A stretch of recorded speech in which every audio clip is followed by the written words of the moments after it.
Hello everyone and welcome back to my channel. Today's video is going to be another book recommendation video, and this time I'm going to be talking to you about enemies to lovers or hate to love. I personally just don't really see a difference between what is hate to love and what is enemies to lovers, because majority of the time to me, whenever anybody talks about enemies to lovers, it's more hate to love than enemies, except for when we're talking about like fantasy, then they're more actual enemies to lovers. So these are all like contemporary romances, so they're more hate to love than enemies to lovers. When it comes to contemporary romance, I don't really see the difference. Without further ado, let's talk about the books. Okay, the first book that I want to recommend is Heartless by Elsie Silver. This is the second book in the Chestnut Spring series.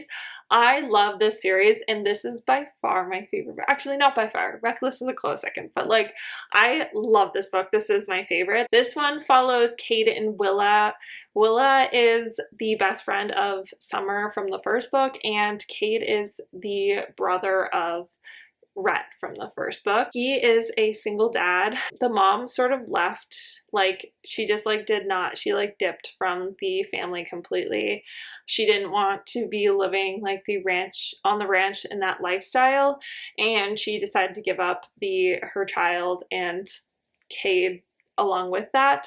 And so Cade is having a really hard time balancing raising his son with running the farm, so he's looking to hire a nanny, but one that he can actually trust, which he has been having a hard time finding in the town, because honestly, I guess because they're like a very popular family, a lot of women are trying to get with him and aren't really caring about his son. That's sort of just a tactic in order to get closer to him. So when Summer suggests that he hire her best friend Willa, he is like, if she's anything like you, it's good. So he sort of goes along with the plan without really meeting her.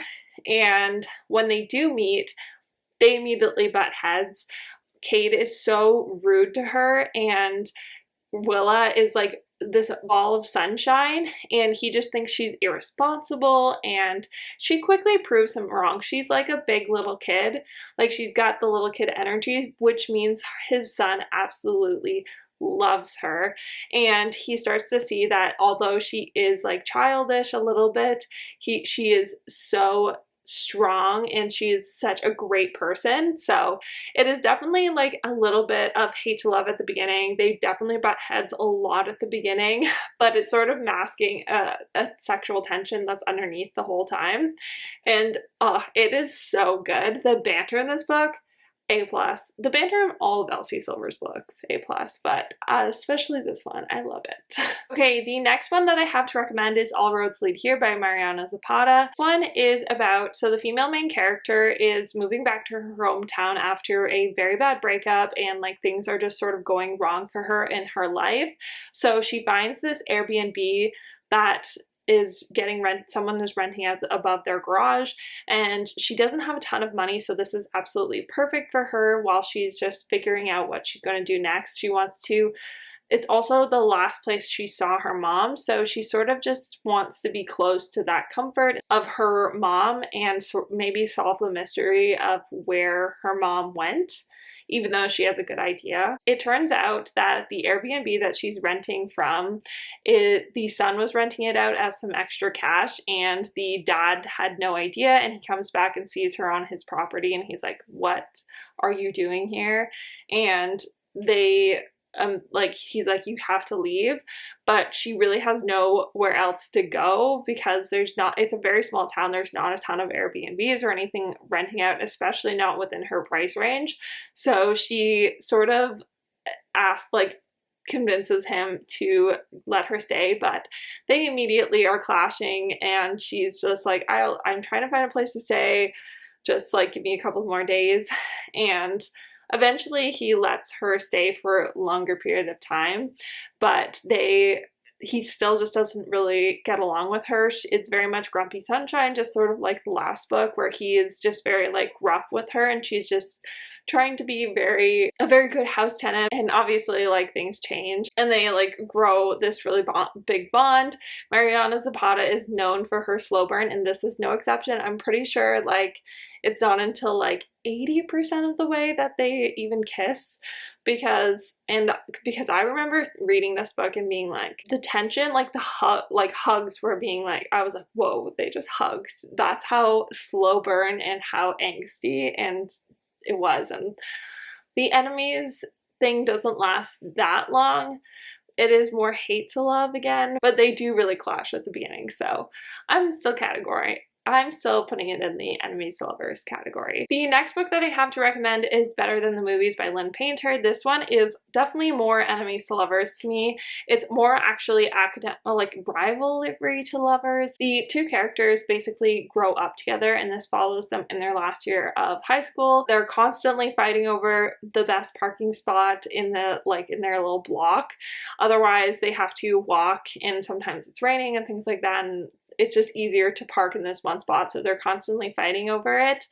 So they are kind of like, they're like childhood enemies to lovers. So she asks him for help because her old crush comes back into town and he is friends with Wes, so she asks him to help her out. In exchange, she's going to stop trying to get the parking space, and because she's trying to hang out with her crush, she ends up spending a lot more time with Wes, and they both just see another side of each other instead of just the like side where they're like constantly bickering with each other. This one also references a lot of really cute old school like rom-com type movies, which is where the title comes from, and I think it's super cute.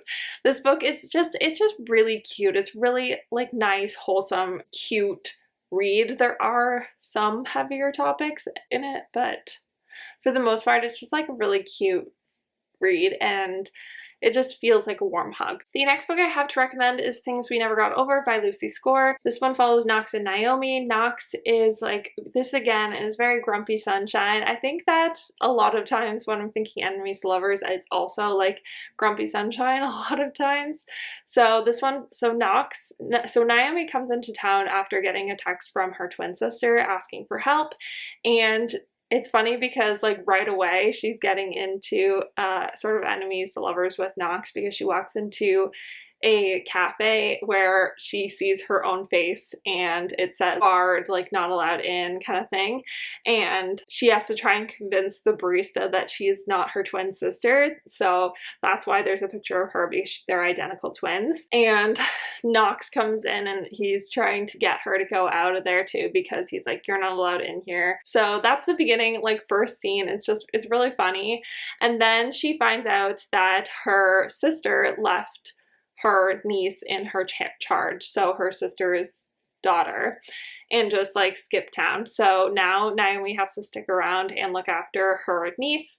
And as soon as Knox finds out though, although he's still quite rude about it, he does find a way to help her out by letting them stay in one of his properties that they're basically neighbors because of it. Although he is still like very grumpy with them after he finds out that she is not her twin sister, he takes a long time to let her back into his world and his life and stuff like that. So it's very cute. I really like this one, and it's got a whole romantic suspense plot in it. That's why it's so thick. It's got two really big plot points all in one, so that's why it's like, I think it's justified to be this big for a contemporary romance. There's a reason why this is so popular. It's very well done. I really like the banter that comes to this with the enemies to lovers type thing. So, and last but not least, I couldn't make a video without including Beach Read. I know this is not really enemies to lovers, but I just love them so much. They're sort of academic rivals to lovers. They met in college and they didn't get along. Like, he was constantly critiquing her work, and like, because she's romance, she thought he was very condescending because she typically wrote a happily ever after all the time, and he never wrote a happily ever after. So they're very different in that sense, but they end up meeting again because they both are in beach houses right next to each other, and they sort of decide, and they're both writers, and they're in a bit of a slump, so they kind of make a bet to whoever is the first one of them to publish a story that is in each other's genre. So Gus has to write a romance, and January has to write a fiction, a literary fiction book. So and then they take each other on sort of like dates to help with writing each other's story. And this is like probably my all-time favorite romance. So I had to include it in Enemies to Lovers. I love it so much. But I'm sure you've heard about this, so I won't ramble on for too long. Okay, and those are all the books that I'm going to talk to you about today that are Enemies to Lovers book recommendations. I hope you guys enjoyed. Leave me in the comments down below what is your favorite Enemies to Lovers book. Subscribe if you're not already. Give this video a thumbs up because it really helps support my channel, and I will see you in my next one. Bye, guys.